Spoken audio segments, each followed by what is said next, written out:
Hello everyone, আশা করি তোমরা ভালো আছো। আর আজ আমি আমার শাশুড়ি মাকে দিয়ে ভিডিওটা শুরু করলাম। তো কয়েকদিন আগে আমার শাশুড়ি মা বলছিল যে কলাই ডাল দিয়ে, মানে যেটা মাসকলাই ডাল বলে, তো সেই দিয়ে বড়া করা যায়। তো আছে করবি? দিয়ে বললাম ঠিক আছে, তো করব। আর কেউ কিছু বললে যদি খেতে ইচ্ছা হয় বা আমি যদি পারি করে দিতে, আমি অবশ্যই চেষ্টা করি করার। আর এখানে ডালটা আমি যেহেতু আগের দিন ভিজিয়ে রাখিনি, তার জন্য আমি ফার্স্টে 2-3 ঘন্টা মতন ডালটা ভিজিয়েছিলাম উষ্ণ গরম জল, সাথে অল্প কটা আতপ চাল দিয়েছিলাম, আর হচ্ছে মৌরি দিয়েছিলাম। তারপরে ভালো করে পেস্ট করে নিয়েছি। আর তারপরে দেখো এখন ভালো করে হাত দিয়ে ফাটিয়ে নিচ্ছি। আর তার মধ্যে দিয়েছিলাম সামান্য একটু নুন। আর কি করে বুঝবো পুরোটা ঠিকঠাক হয়ে গেছে, মানে ভালো ফাটানো হয়েছে?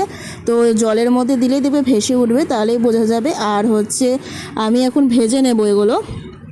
তো তার জন্য ঘি আর সাদা তেলও একটু দিয়েছিলাম। তো একসাথে মিক্স করে এখন বড়াগুলো ভেজে নিচ্ছি। তারপরে রস করে রেখেছিলাম, মানে যেটা শিরা। তো শিরাটা জানোই কী করে করতে হয়, তো তাও একবার বলছি। চিনির মধ্যে তেজপাতা আর হচ্ছে এলাচ দিয়েছিলাম। তারপরে ভালো করে ফুটিয়ে নিয়ে এক এক করে বড়াটা দিয়ে দিচ্ছি।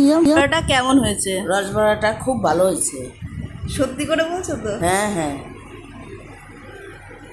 শুনেই তো নিলে নিজেদের কানে যে আমার শাশুড়ি মা ঠিক কেমন লেগেছে। শাশুড়ি মা বলেছিল বলে আরও স্পেশালি করলাম।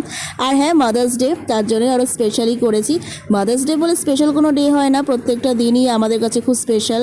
মানে মাদের আলাদা করে দিন হয় না, তাও আর কি আমরা একটু স্পেশাল করে দিনটাকে দেখি। এই যে তোমাদের কেমন লাগলো?